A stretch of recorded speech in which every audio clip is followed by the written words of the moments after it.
نماز کے بغیر جو اپنی زندگی گزارتے ہیں ان کی زندگی میں سوائے ٹینشن اور دکھ کے ہو کیا سکتا ہے؟ خشوع کے ساتھ نماز کرنا سیکھو. نماز پڑھنے کے بعد آپ ہلکے پھلکے پاؤ گے اپنے آپ کو. رقت کے ساتھ اللہ کے حضور گڑ گڑاتے ہوئے سجدے کرو، اس کا اپنا سرور پاؤ گے. اللہ اکبر. لیکن ایک بندہ کہے کہ جناب میں نماز پڑھتا ہوں لیکن ایسی کیفیت تو پیدا نہیں ہوتی، تو شیطان اس کو کہتا ہے کیا فائدہ ایسی نماز پڑھنے کا؟ لوگ بھی کہتے ہیں فلاں بندے سے یہ جرم بھی سرزد ہوتا ہے، نماز بھی پڑھتا ہے، اس کی نماز کو مورد الزام بناتے ہیں. تو بندہ بھی کہتا ہے چھوڑے، نماز نے مجھے کیا فائدہ دیا. لیکن کہا نہیں، نماز نہیں چھوڑنی. پہلے فرمایا نماز میں خشوع کرتے ہیں، یہاں فرمایا نماز کی محافظت کرتے ہیں. اگر کسی وجہ سے خشوع پیدا نہیں ہوتا چھوڑتے پھر بھی نہیں ہے. یہ اللہ کا فریضہ ہے. محدث کچھوچوی علیہ رحمہ سے ان کے ایک مرید نے کہا حضرت نماز پڑھتا ہوں لطف نہیں آتا، مزہ نہیں آتا. تو آپ نے حیرت سے کہا کہ اس کے باوجود پڑھتے تو ہو؟ کہا جی وہ تو اللہ کا حکم ہے، وہ تو پڑھتا ہوں. تو محدث کچھوچوی علیہ رحمہ جھومنے لگے، کہا واہ واہ، تم لطف کے بندے نہیں اللہ کے بندے ہو. تمہیں سرور نہیں آتا پھر بھی پڑھتے ہو، اس کا مطلب ہے تم سرور کے لیے، مزے کے لیے، لطف کے لیے نہیں پڑھتے، تم تو اللہ کے لیے پڑھتے ہو. اللہ اکبر. تو بندہ سرور نہیں بھی آ رہا پھر بھی اپنے آپ کو کھینچ کے لا رہا ہے مسجد کے اندر. خیال تنگ کر رہے ہیں پھر بھی مصلی پہ اپنے آپ کو کھڑا کر رہا ہے.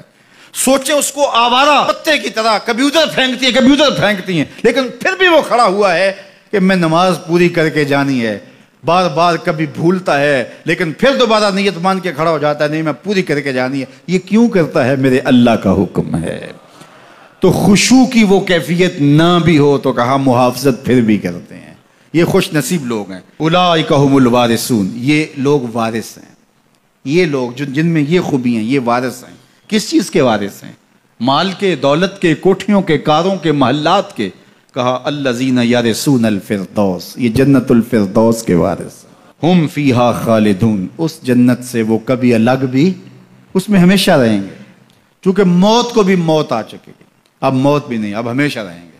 اللہ تعالیٰ فرمائے گا اَرَضِیتُم، جنتیوں کیا راضی ہو؟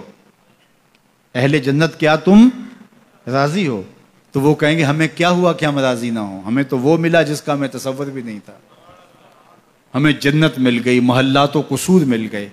جو سب سے آخر میں جنت میں جائے گا، سب سے آخر میں، جس کو ہماری پنجابی میں پھاڑا کہتے ہیں، سب سے آخر میں، اس کو جنت میں کتنی جگہ ملے گی؟ جو بندہ سب سے آخر میں آتا ہے اس کو دھوپ میں جگہ ملتی ہے. جو اس سے تھوڑا سا پہلے آ گیا اس کو برآمدے میں ملی. جو اس سے پہلے آیا اس کو اندر جگہ ملی. ایسے ہی ہوتا ہے. تو جو سب سے آخر میں جائے گا جنت میں تو وہ سب سے بڑا گناہگار ہوگا، اور جہنم کے رگڑے سہ سہ کے وہ جہنم سے نکلے گا سب سے آخر میں. بخاری شریف میں تذکرہ موجود ہے.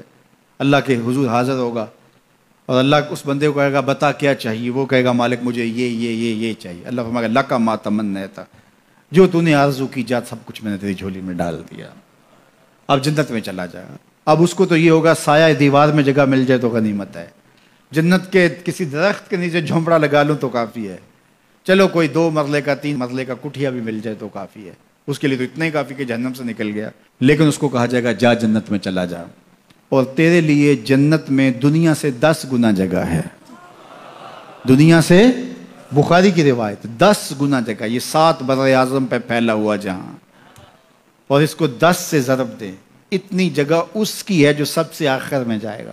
جب اللہ یہ فرمائے گا تو وہ کہے گا اتسخر وانت الملک، میرے رب تو مجھے رب ہو کے مذاق کر رہا ہے، مالک ہو کے مجھ سے مذاق کر رہا ہے، بادشاہ ہو کے مجھ سے مذاق کر رہا ہے. اس کو لگے گا ہی نہیں کہ مجھ کو، میں ساری زندگی پاپ کرنے والا لیکن ایمان کا چراغاں تو اندر تھا. اللہ اکبر. آج نکلے گا تو جنت میں سب سے آخر جانے والے شخص کو کتنی جگہ ملے گی؟ دنیا سے 10 گنا جگہ دنیا سے سب سے آخری شخص کو، پھاٹے شخص کو ملے گی. پھر بلال حبشی کی جاگیروں کا عالم کیا ہوگا؟ ابو بکر عمر کی جاگیروں کا عالم کیا ہوگا؟ بابا فرید گنج شکر، داتا گنج بخش علی اجویری، شیخ احمد مجدد الفسانی کی جاگیروں کا عالم کیا ہوگا؟